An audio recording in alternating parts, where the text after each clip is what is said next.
Now, this is actually a post I wanted to do for a while because I know a lot of people wonder the underlying reasons of why I have this page at all. And I spend a lot of time talking about my wife and the history of her alcohol use disorder. And eventually she passed away a little over 4.5 years ago.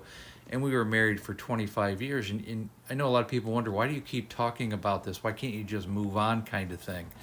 And what you don't understand is that it goes much deeper than that, and it goes way beyond just discussions about my wife, because it really, a lot of it is so that other families and alcoholics, these stories will resonate. Similar going to an AA meeting or a smart recovery or any kind of group therapy, the person that stands up and tells their story, it resonates, and it brings conversation, and it brings similarities, and you can learn from the mistakes and the successes from other people. But again, there's something going on much deeper that I'll continue with.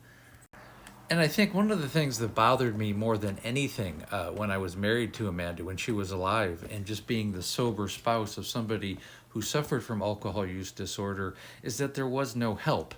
There was no help from society. And unless you have family, family is the only people that are really going to give you any help at all. And I didn't have any of that. My family lives back east. They live 3,500 miles away. And Amanda's family, well, they were just never a part of it at all. And that was part of the problem. They never talked about it, and I've never really discussed it. They're no longer with us. They died shortly after, her parents died shortly after she did. In fact, her father died 3 months later.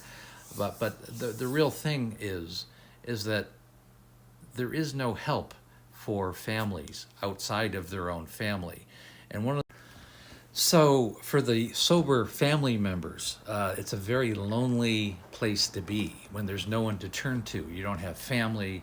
I mean, there's friends, but they really can't participate in any kind of real help unless they become part of it themselves. And unfortunately, society's not going to help. And I think one of the things that motivated me to talk about this is, I know a lot of families are out there and they don't know where to do and what to go. And Al-Anon is nice, but Al-Anon isn't going to help the situation. You might learn about the situation, but they're not going to, physically or emotionally help you with it a whole lot. And I used to go around to the stores where Amanda used to buy alcohol. There was a CVS and there was a grocery store where she always bought it. I know where she bought it. And I used to talk to the managers.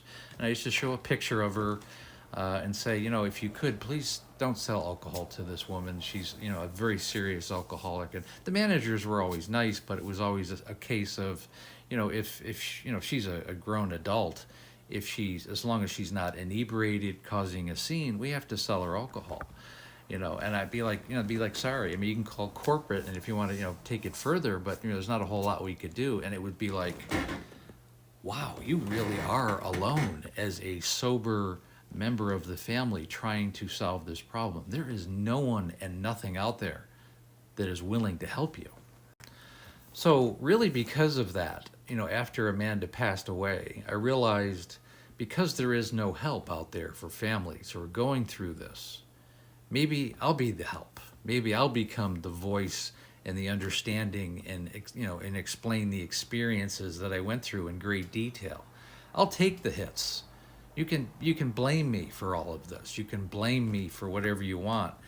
Let's blame the family. Let's blame the spouse. But it's not about that at all. None of that is. It's about reaching out and helping other families and alcoholics, make them realize the havoc that they're wreaking in their family. And really, to further the conversation, I think society needs to be part of the conversation.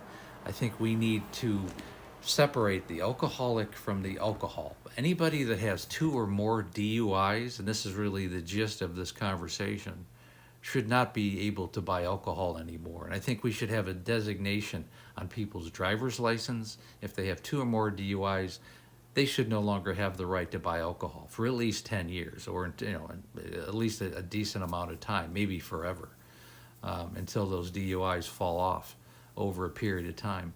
But we need to separate the alcohol from the alcoholic. It's part of it.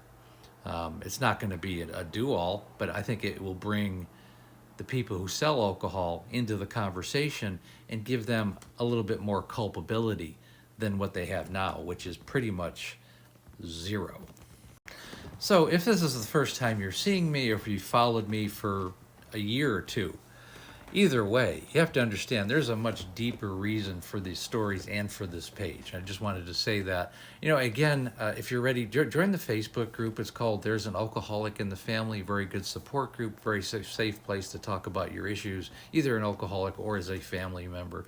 And again, I go live Monday through Friday, right around 6 o'clock Pacific Standard Time, 9 o'clock Eastern Standard Time. And when you're ready to work with me one-on-one, click on the link in the link tree, go to the calendar link, and set up a breakthrough call. It takes about 45 minutes to an hour, and we do a deep dive into what's going on with you and your family. The call is free. Then I go over the coaching program, make sure you're a good fit.